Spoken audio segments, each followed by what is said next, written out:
It's the usual number, 0500 600 600, if you can help with any of these cases. And now some more most wanted. In this case, 3 men who've all absconded. They are amongst the biggest drug dealers in the West Midlands. They ran their empire from little backstreet houses in Walsall till the police had sufficient evidence to act.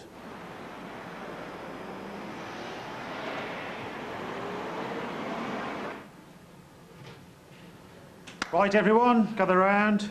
We've just had confirmation that the targets are in situ. Here they are again, suspect photos on the board, so take the time to familiarise yourselves.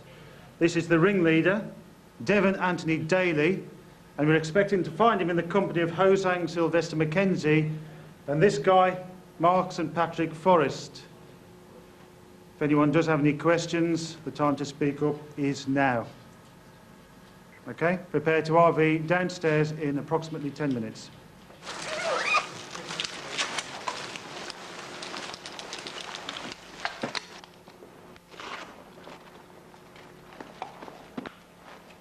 Here at Walsall, we feel we've seized the initiative.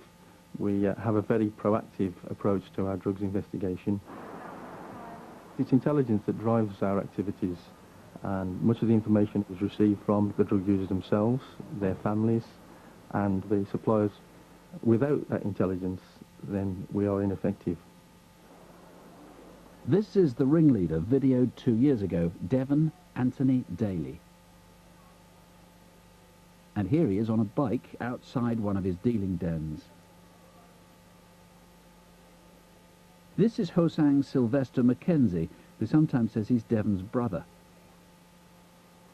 And this is Mark St Patrick Forrest. It was clear from our observations that Devon Daly, Hosang Mackenzie and Mark Forrest had a lifestyle that revolved purely around supplying of Class A drugs. Yo! Oh, knock on me door. Me, man, the son. Open the door, the virgin. Open the door, the man. All right. We need to score some gear. Let us in. Come, come. West Midlands Police used classic surveillance and had some first-hand witnesses. Everything you need. We have white, brown, we do a nice rock. I've already got 20 quid, like. I need some brown.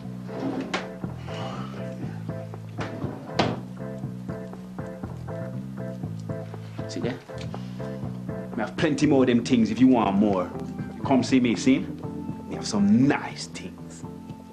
Following weeks, if not months of surveillance, sufficient evidence was obtained to arrest Devon Daly and his associates for their part in supplying Class A drugs, namely heroin and crack cocaine, to various members of the community of Walsall.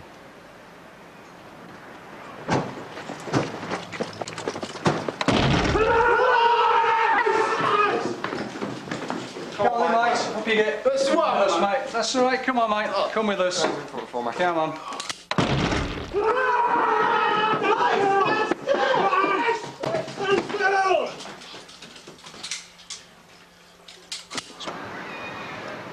All 3 appeared at Wolverhampton Crown Court, along with 3 others accused of similar offences.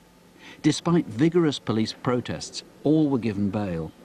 And just before the verdict, Devon Daly, Hosang Mackenzie and Mark Forrest disappeared. Even so, the jury went on to convict all 3 of them. So where are they tonight?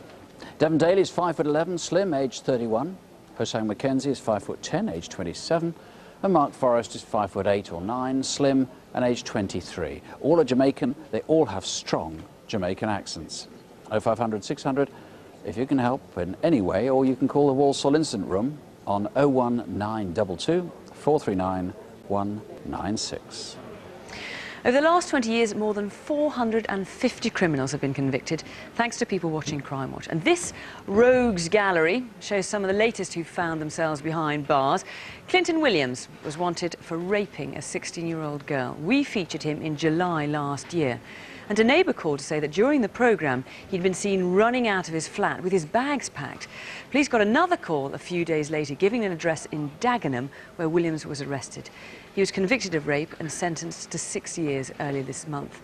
And this is Alan Savage. In September 2002, we reconstructed a cold case, the murder of Jeffrey Small, a newsagent who was shot in 1976.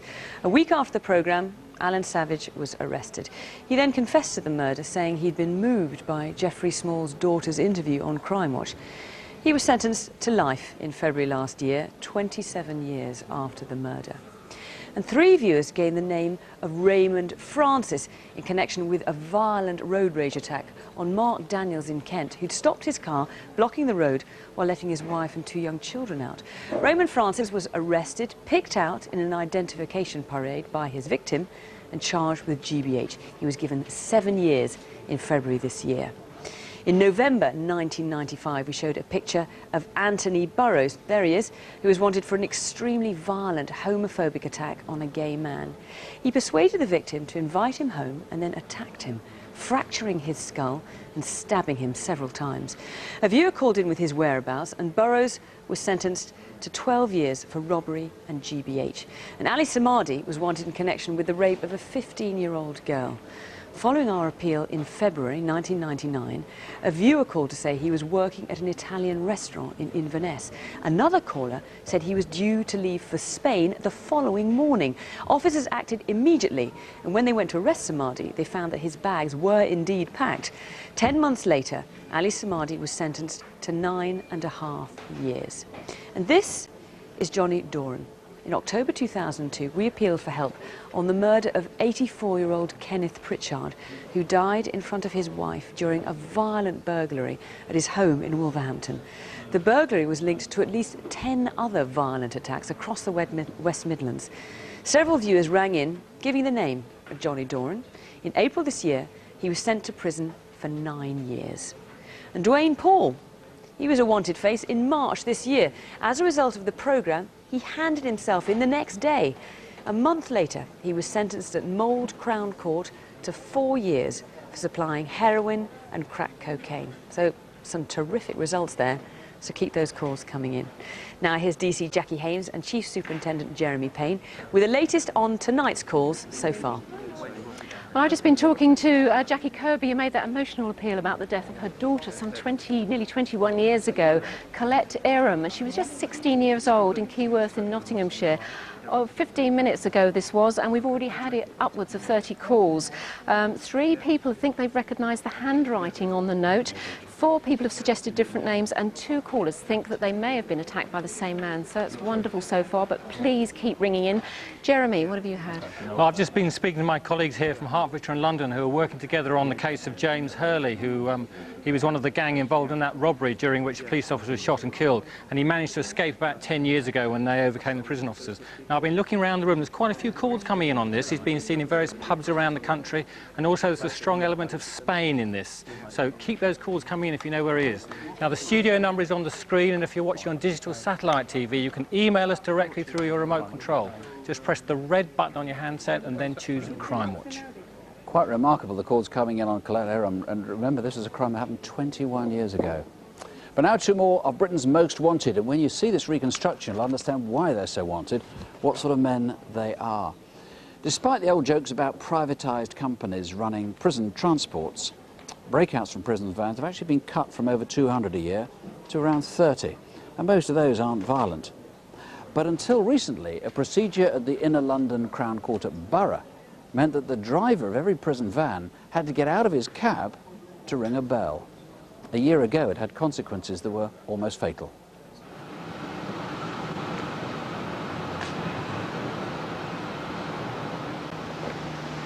Excuse me, mate. Yeah. You can tell us the date today, could you? It's the 10th.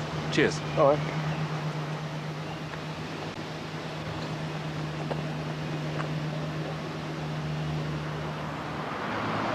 From Brixton prison, we picked up 12 prisoners and transported them to Inner London Crown Court. So, do you think Beckham really is going to leave Man U?